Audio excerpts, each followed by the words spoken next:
What's going on, guys? It's Calvin FPL back again with another video for you all. Hope you're all doing good.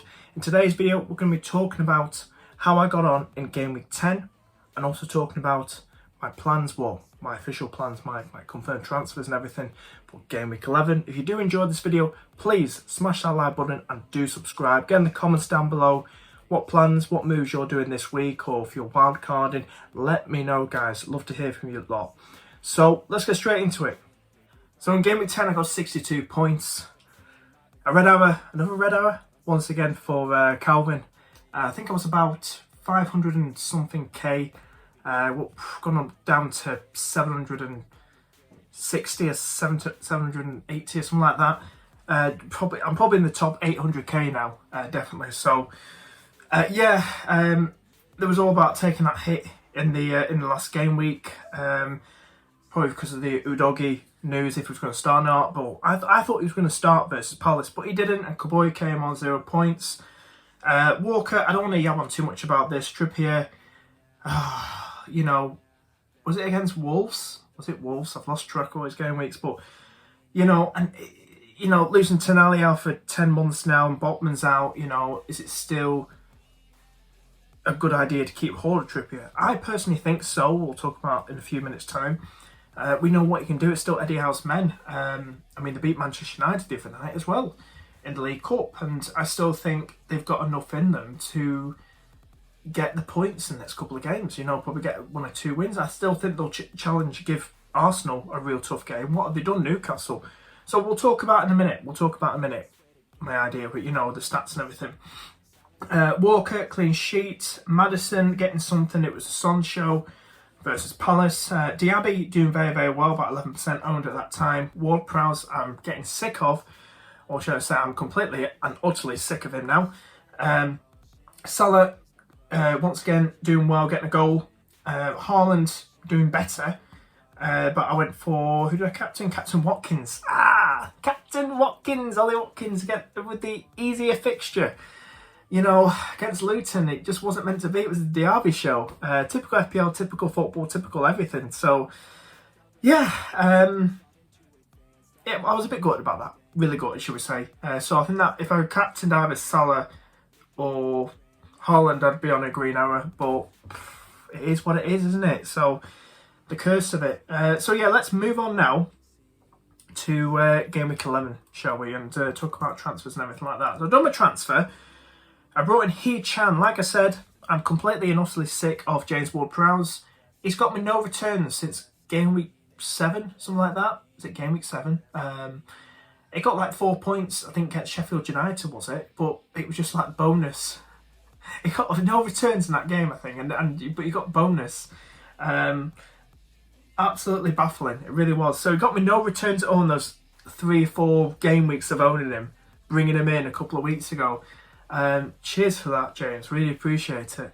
Sam line-up, Areola in goal, Udogie. They don't play until Monday, I believe. So, I think there's enough time. I think, keep hold of him, keep the faith, see what happens. Maybe because of it being a Monday night fixture and it's at home as well, he could return. It's a big game. It's a London derby, should we say. But yeah, I'm going to keep faith. I'm not doing a -4. I've done my free transfer. He-Chan, he's on form. Neto's out. So I'm taking a punt on that for the next 2 or 3 game weeks with him. I'm not doing a -4 for someone like bringing cash in. I don't like taking a -4, especially on a defender as well. Taking a hit on that. Christ. So I've got Areola, Udogie in there. Trippier. Well, get my thoughts on Trippier quickly.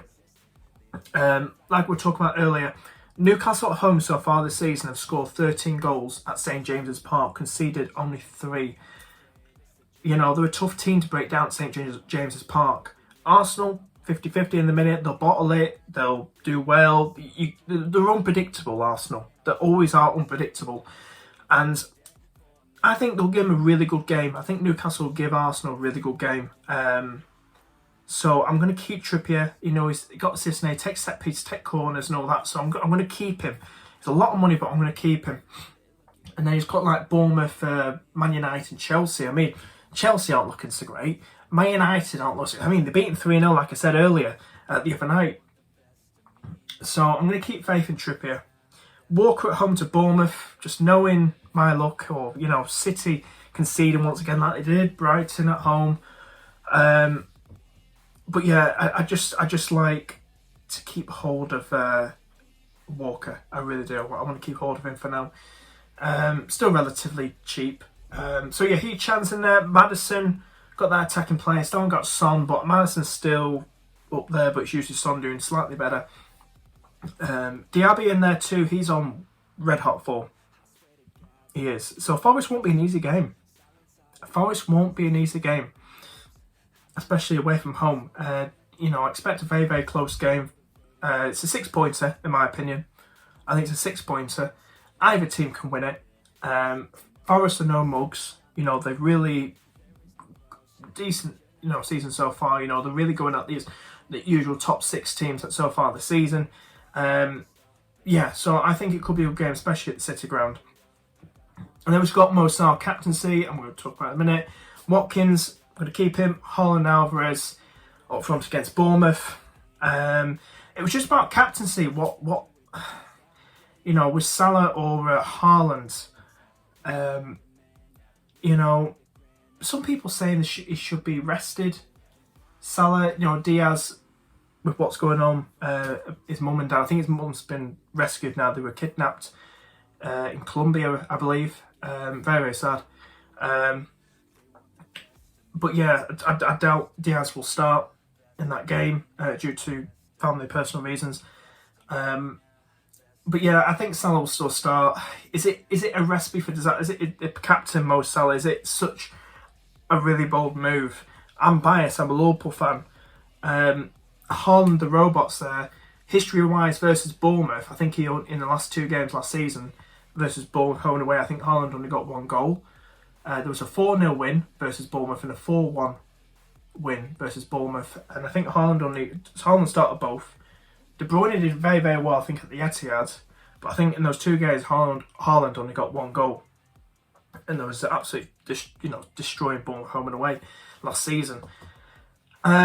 City's still looking 50-50, aren't looking like a dominant team, without Kevin De Bruyne in there, and so it could be a bit of a bold one. Bournemouth could give them a real good test. I still see City winning, but I want to take the point on Salah. I might get it wrong, who knows, but I'm going to go for him, and it's one of those games that you just want to watch on TV. I think it's on TV, isn't it, on Sunday? I just want to watch, and if Salah just absolutely goes wild and I've not captained, I'll be so pissed off. So I'm going to go captain Salah. Bench is shite. Udogie, if he doesn't start, it'll be Kabboy coming on. He could have minus points, who knows? Or he might have a clean sheet if Luton managed to scrap out a 1-0 win or a 0-0, who knows? But that's what I'm happy with. Top 800k. I think it looks pretty decent on paper. I'm pretty much happy with this, guys. So that's what I'm going to go for. If you have enjoyed the video, guys, hit like button, do subscribe. Get in the comments down below what your plans are for this game week. And who are you captain as well?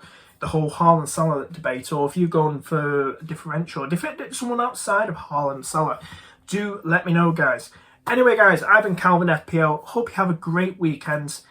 And I shall see you guys Monday night or Tuesday, depending if I want to do it during or before the Chelsea Spurs game. I don't know, but anyway, guys, take it easy. See you later.